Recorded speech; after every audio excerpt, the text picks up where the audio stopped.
Hello everyone, my name is Steve and welcome back to American Steam Legacy. Since making its debut in 1903, the 462 Pacific type had become the mainstay of passenger service motive power by 1916.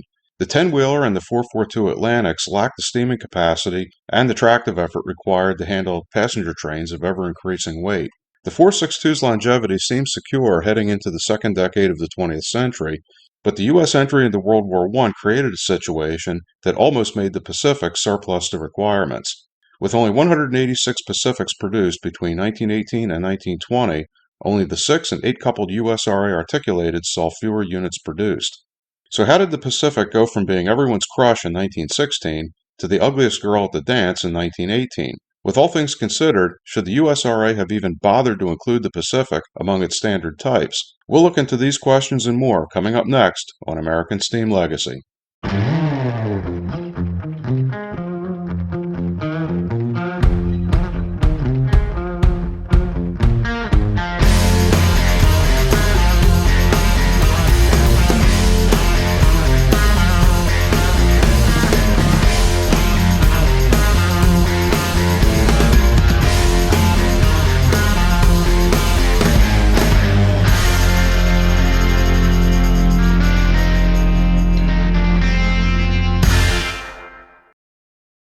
Like all USRA standards, the Pacific was tailored to the role it was intended to perform.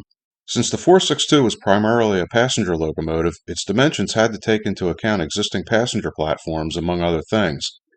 Keeping these things in mind, the USRA kept the height and width of the Pacific to a maximum of 15 feet high and 10.5 feet wide.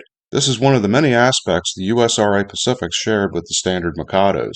The Heavy Pacific and Heavy Mikado had the same firebox area, while the Heavy Pacific and Light Mikado shared the same boiler with the USRA Light Mountain, only the Mountain's boiler was longer.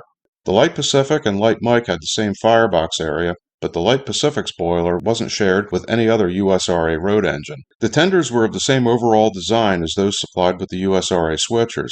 However, the Light Pacifics came with coal pushers, while the Heavy Pacifics had mechanical stokers. When the USRA went looking for a 462 upon which to base its own design, once again the Pennsylvania Railroad provided the answer, and to a lesser degree the Chesapeake and Ohio. Just as the Pennsylvania L1S Mikes provided the basis for the USRA Light 282s, the K4 class Pacifics of 1914 were given prime consideration for the Heavy Pacific. The USRA Heavy Pacific would end up closely duplicating the Penske's K4 in most aspects. Small differences in boiler pressure and driver diameter notwithstanding, tractive effort and adhesion factor were nearly identical. The only commonality with the Chesapeake and Ohio F-17s would be cylinder bore and stroke. The USRA's copycat syndrome carried over to the Light Pacific as well. The USRA Light Pacific would end up being almost a carbon copy of the Missouri, Kansas, and Texas H-3A class of 1915. The USRA Light Pacific was only 5,000 pounds heavier and had an adhesion factor only slightly less than that of the MKT machines. The only major difference was grate and firebox area, both of which were larger on the USRA Heavy Pacific. 186 USRA Pacifics were built between 1918 and 1920. All Heavy Pacifics were allocated to the Erie Railroad. The Erie would go on to order 11 copies after the end of USRA control.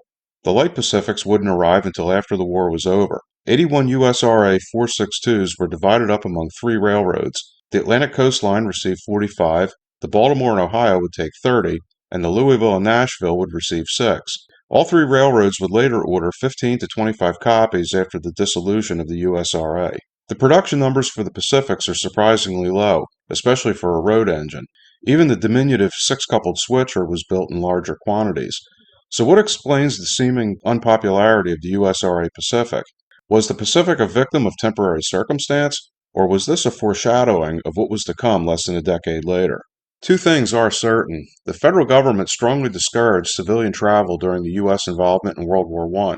While passenger trains accounted for nearly 1/3 of all rail traffic in 1916, the government's insistence that people basically stay put definitely put a dent in the railroad's passenger business. In the early 20th century, the best way to get from point A to point B was by train, and most of those trains were handled by the 462 Pacific. During World War I, passenger trains carrying troops to ports of embarkation made up for some of the lost business, but apparently not all of it. Secondly, the railroads that operated the 462 were already rather well stocked with the type. The Pennsylvania Railroad had 425 K4s in service, as well as numerous older variants of the 462. The Chesapeake and Ohio's F-17s only numbered 6, but the road saw no need for the USRA Pacific. And the fact that only 4 railroads took allotments of the USRA Pacific is very telling about the future of the 462. So this begs another question. Why did the USRA include the Pacific among its standard types? Some have suggested that the USRA Pacific would be a viable dual-purpose locomotive, handling fast freight as well as passenger trains. This argument begins to fall apart when we consider the USRA Mikado was more adaptable to passenger service than the Pacific to freight. The Mikes, being about the same size as the Pacifics but with 63-inch drivers, should have been able to move passenger trains at acceptable speeds for that time period. The USRA Mountains would have been a better choice since they were better adapted for high-speed running than the Mikes and more powerful than the Pacifics. Furthermore, the USRA Pacifics, being supplied with the tenders of the same coal and water capacity as the 6 and 8 coupled switchers, suggests commuter service may have been the intended use. The exact reasoning behind the USRA's inclusion of the Pacific may never be known, but it does appear that the USRA was trying to cover all its bases. By 1926, the Pacific would be replaced by the more powerful Hudson, just as the Mikado would give way to the Berkshire. During World War I, the Pacific seems to have found itself at the confluence of circumstance and fate. However, it wasn't the end of the line for the 462. Railroads would consider to order the type well into the 1940s, and the Pacific would remain in operation until the end of the steam era. Some of the best heavy Pacifics built during the balance of the steam era were based on the USRA design. The Southern PS4 and Chesapeake and Ohio's F-19s would appear in 1926, and the Baltimore and Ohio P-7D class would arrive as late as 1946. Fortunately, Southern PS4 number 1401, which was a copy of the USRA Heavy Pacific, has been preserved by the Smithsonian Institute in Washington, D.C. Atlantic Coastline number 1504 has also been preserved and is on static display at the Convention Center in Jacksonville, Florida. Number 1504 has also been named a National Mechanical Engineering Landmark by the American Society of Mechanical Engineers. I hope you enjoyed the video. Please remember to like, share, and subscribe. And once again, my name's Steve, and thanks for watching. I'll see you next time.